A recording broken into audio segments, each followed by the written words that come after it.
दीपू जी के साथ क्या हुआ अपू? दीपू जी के साथ उस रात क्या हुआ? हमने वीडियो देखा, बहुत डरावना है। आपने वो वीडियो देखा है? जी देखा है।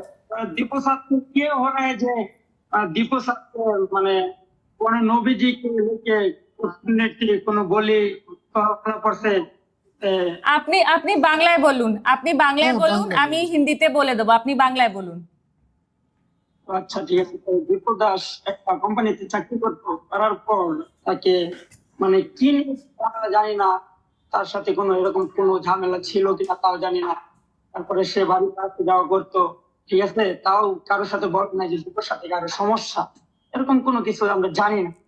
না জানলে তারপর ওই সে 16ই ডিসেম্বরে বাড়িতে আসছে, এবার 17ই ডিসেম্বরে চলে গেছে। যাওয়ার পর ডিউটিতে গেছে। ডিউটিতে যাওয়ার পর সে বৃহস্পতিবার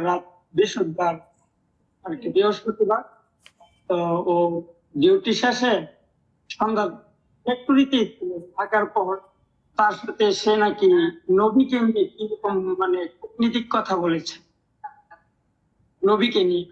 তো নবীকে নিয়ে কূটনীতিক কথা বলেছে, তার কোনো প্রমাণ নাই, তার কোন মানে ডকুমেন্টস নাই, তার কোনো সিসিটিভিতে ফুটেজ নাই, ঠিক আছে। তো তাকে ওরকম প্রমাণ না দেখায় তাকে এভাবে পুরে মানে মানুষ মরার পরে অগ্নিকাণ্ড করে, তাই না?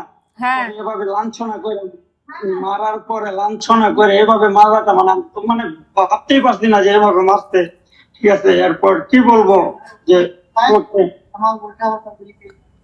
সে কি দীপু কি কোন রকম ধর্ম নিয়ে কোন রকম কথা বলেছিল? জি না এরকম কোনো প্রমাণ নাই। क्या दीपू ने कुरान जलाया था? এরকম কোনো প্রমাণ নাই। দীপু কি কুরআন পুড়িয়েছিল এরকম কি শোনা যাচ্ছে? কিছু কিছু জানেন? জি না কোরআন পুরাইনি এরকম কিছুই না, এরকম কোনো মানে কোনোই না, এটা একটা চক্রান্ত। আচ্ছা, আপনি বলছেন যে ওকে চক্রান্ত করে মেরে দেওয়া হয়েছে, তাই তো? জি চক্রান্ত ছাড়া এভাবে তার জন্য আইন ছিল। যদি কোনো কূটনীতিক কথা বইলাও থাকে নবীজিকে নিয়ে, যদি কোনো কিছু বইলাও থাকে, তার জন্য আইন ছিল। আইন কথা কিসের জন্য বানাইছে এই দেশ? তো আপনি কি মনে করেন আইন প্রশাসন কি করেছে? আপনার কিছু সাহায্য করছে না সাহায্য করছে না? আমাদের অনেক সাহায্য করতেছে, মানে দীপু হত্যার গ্রেপ্তার করতে 2-4 জন, মানে 10 জন শুনছিলাম, 10 জন আর কি নিউজে পাইছি।